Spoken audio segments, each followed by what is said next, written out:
All right, welcome to this explainer. Today, we're jumping right into the absolute core of facility management, the 10-step electrical preventative maintenance procedure. We're talking about the structured system used everywhere from massive industrial plants to commercial substations. I'm really excited to walk you through this material because, as you know, mastering these steps isn't just about keeping the lights on. It's really about mastering the very heartbeat of a facility's operations. So let's start right off the bat with a serious question. What really stands between your operations and a total catastrophic shutdown? Think about it. Facilities are these highly stressed ecosystems of electricity, right? Honestly, the only thing preventing massive failure, insane downtime costs, or even incredibly dangerous fires is a rigorous, structured maintenance cycle. It's literally the ultimate invisible shield.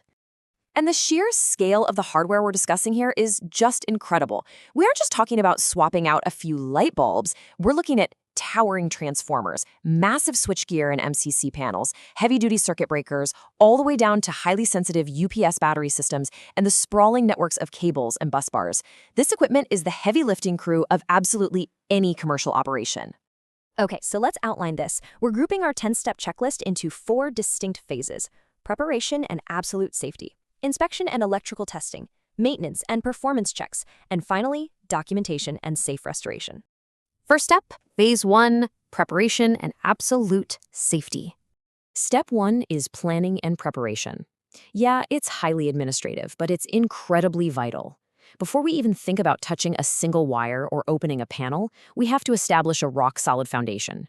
We're reviewing the single-line diagram so we know the exact layout. We're running risk assessments and job safety analyses. We physically obtain that permit to work. And of course, we gather our specific tools: insulation testers like meggers, multimeters, thermal cameras, and our PPE. You don't just walk right up to a transformer. You really have to strategize your approach. Which brings us to the crucial point in step 2, LOTO, or Lockout, Tagout. Guys, this is not just a friendly suggestion. It's a strict, non-negotiable procedure. You switch off the supply, apply your physical locks and tags, and most importantly, you verify a zero voltage condition. Plus, you absolutely have to remember to discharge stored energy. Things like capacitors, VFDs, and UPS systems, they can hold a lethal charge long after the main power is actually cut. Moving right along to phase 2, inspection and electrical testing.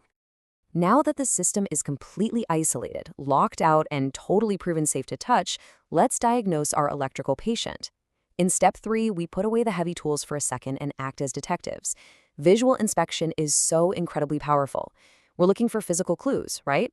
Burn marks or discoloration on the metal, loose connections, or a buildup of dust, moisture, and corrosion. We're checking for damaged cable insulation. We even use our other senses, an abnormal smell like melting ozone, or some unusual humming noise. Those are massive red flags warning us of an impending component failure. Then we transition to step 4.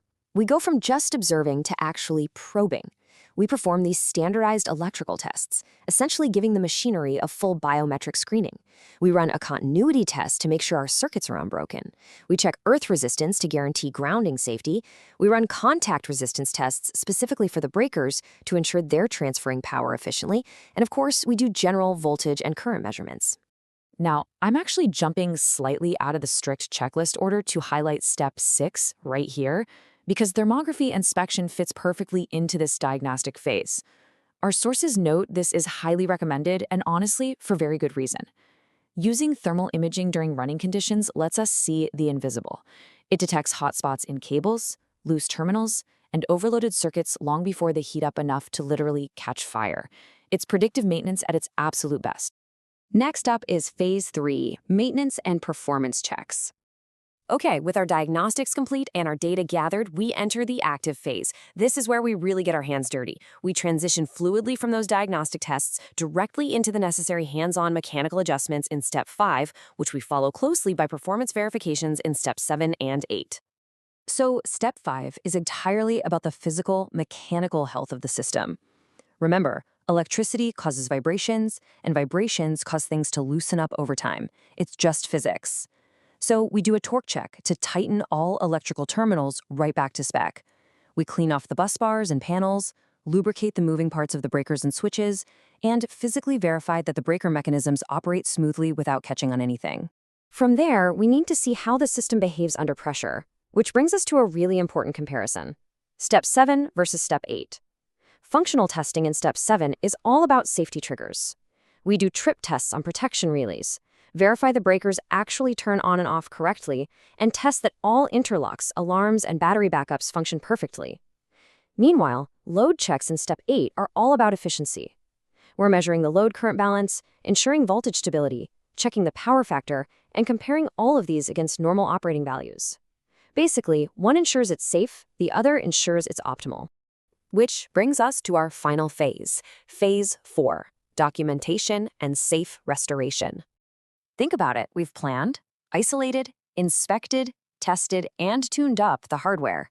Now, our vital wrap-up procedures focus heavily on meticulous documentation in Step 9 and then safely restoring power in Step 10, closing out with some incredibly important best practices that tie this entire cycle together. Let's look a bit closer at Step 9.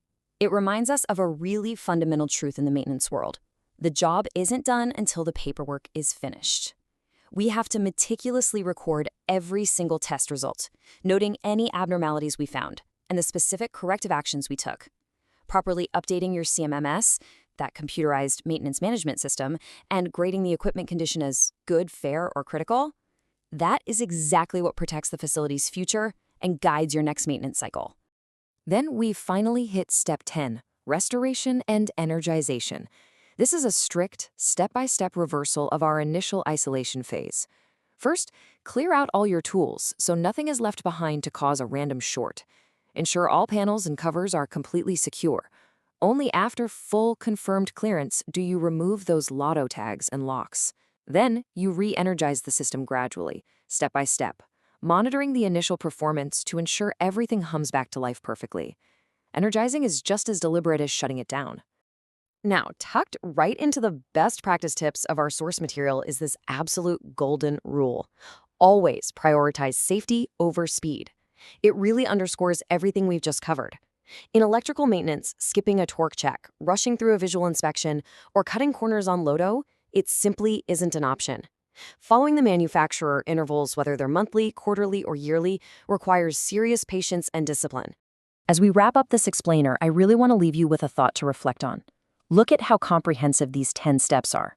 Ask yourself, how does your team actually view this process? Is your facility treating electrical preventative maintenance as just a tedious, routine chore to check off a clipboard? Or do they genuinely treat it as the critical heartbeat of the facility's reliability?